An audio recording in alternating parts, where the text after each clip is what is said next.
Castle, the National Trust's garden near Welshpool in mid-Wales, looks grand, intimidating even. But if you want ideas for your own garden, particularly on ways to put plants together in pots, you can learn more from Powis than anywhere else in the country.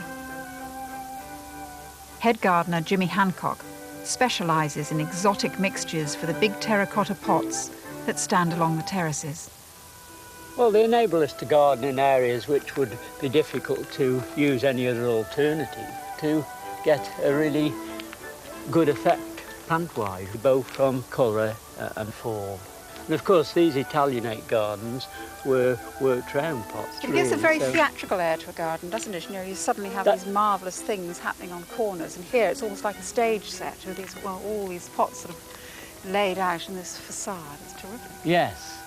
But it's quite a difficult sort of niche for you to be able to get the plants into. It's very shallow, isn't it? Well, that's right. These were obviously meant for statues, so we've had to do a certain amount of adapting.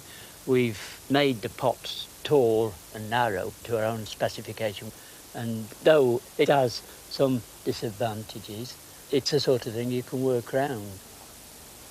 How do you choose which plants to put together in the pots? Well, we look at the situation, and obviously we used to look at the brickwork and everything that surrounds. The container has to fit in, so obviously the colours and the textures associated with the particular area itself have to be taken into consideration. They have to look attractive for a long time. The foliage has to remain fresh. They need to provide colour over quite a long period, and therefore tender perennials usually fill the bill. When did you start using that yellow daisy? Biddens, it came to my notice about 2 or 3 years ago. It's like many plants, it has its periods when it comes in, and it's quite an old plant. But we've been experimenting for the last 2 or 3 years, and it's certainly where you want size and continuity of bloom. It certainly is excellent for that. Yes, and that'll take you on right through till September, October, will you? Yes, no problems at all. It's a wonderfully lush and tropical-looking fuchsia you've got there. Garden Master Bonstead. Very, very useful. It's elegant. It's got super foliage, which it keeps for the whole of the season, and it's capable of flowering for the whole of the season. Takes any amount of sunshine, which of course very few of the other types of fuchsias do. Yes, it's one of those rather tender sort of fuchsia fulgens, is it? That's right, and therefore we treat more like a geranium than a fuchsia. Bred at the end of the last century and has periods when it comes into fashion, but it's my favourite. It's a very formal facade, this, isn't it? With the 3 matched fuchsia pots and the 2 geraniums in between. That's right, but they need to complement each other, and we felt we didn't want to put the same arrangements in all of them, so we were working on the geranium and the fuchsia as the main emphasis in each case. It's a very rangy grower, this geranium, the ball, isn't it? Yes, it spreads a very nice light elegance over the whole arrangement. The whole formation of the head itself is nice and light and open.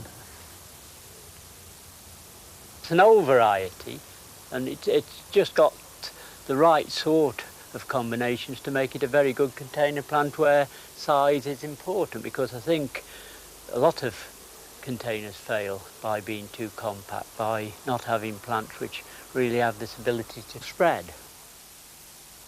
There's something there that's trying to poke its way through. Yes, there's rather, yes, it doesn't look as though it's coming out, but it's a very lovely little salvia with very unusual combination. The calyx, lovely green calyx, and a dark, very dark flower. That's how we discolour.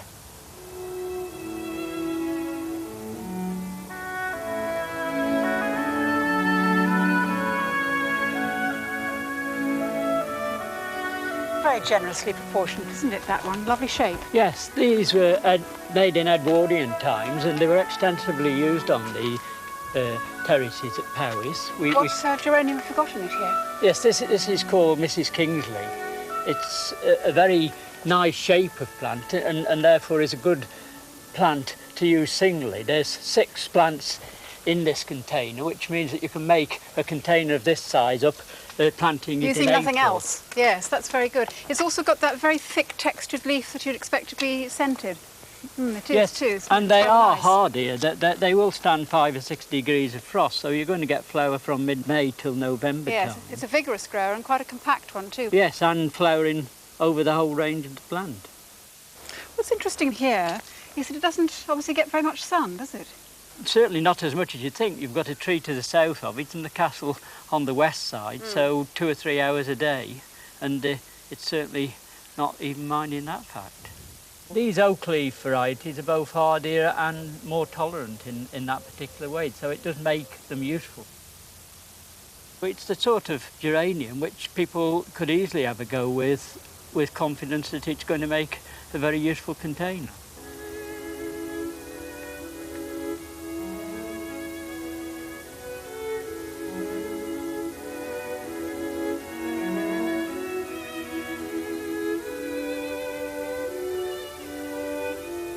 I haven't found any problem whatsoever with these type of containers. Some people say they find the metal heats up too much in the sun and the plants start to flag.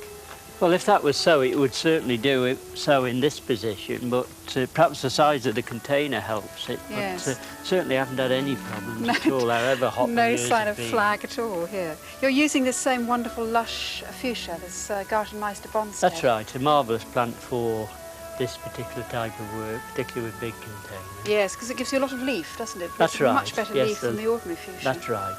I've never seen that great plant going up at the back there, though.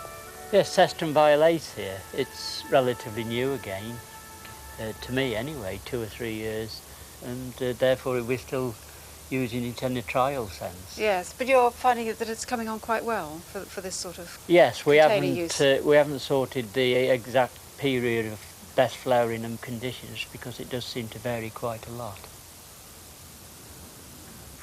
At Powis you'll always see something you've never seen before, like that Sestrum and the lead container.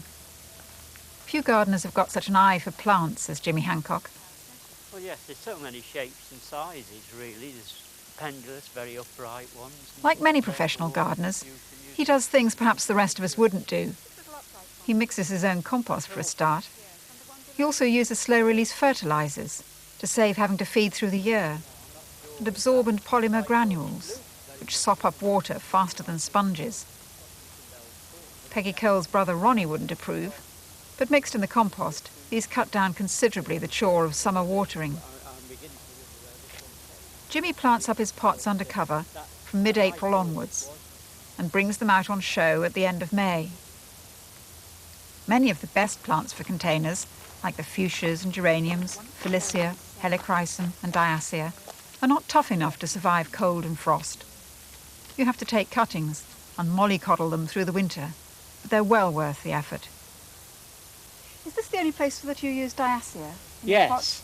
Yes, it's a rather overpowering plant and you have to be very careful what you mix with it. It's slightly overtaking the fuchsia here, isn't it? That's right, it really needs a more vigorous fuchsia and perhaps a bit more contrasty fuchsia. Do you find it difficult putting plants together that are evenly matched, as it were, in terms of their strength? Yes, you've always got to look at the most vigorous plant and you've got to work ways of coping with that. Which diassia are you using here? This is Regescens. It's the most vigorous of the diassias. Of course, they've all become very popular these days, but it was originally introduced in the 1770s. That early, that's extraordinary. Almost found again or introduced again as late as the 1970s. It is a perennial, but it's got such a long flowering season. It can be used in temporary systems, good ground cover, and of course good for containers. It's a very good alternative to a geranium, though, isn't it? It gives you that amount of colour sort of throughout the pot. Yes, and it does look good for a very long time, so it is a good plant for containers. It'll need the same sort of management as the geranium, though, won't it? In that, it's not winter hardy. That's right. There's a bit of heliotrope peeping through there, but you'd scarcely know it. That's a loser, sat on, unfortunately. Yes, it just doesn't have the capacity to make the sort of growth to keep with the rest of this arrangement. You've also got another thing there that's in danger of being swamped. Yes, that's an Ehrenbergia, and I think that has a potential. You see, when we get it as small as that, what we would say to ourselves next year is the plant needs to be put in bigger. The diacia can be put in smaller, and it's balancing the thing up, so we already think of ways of balancing the containers up.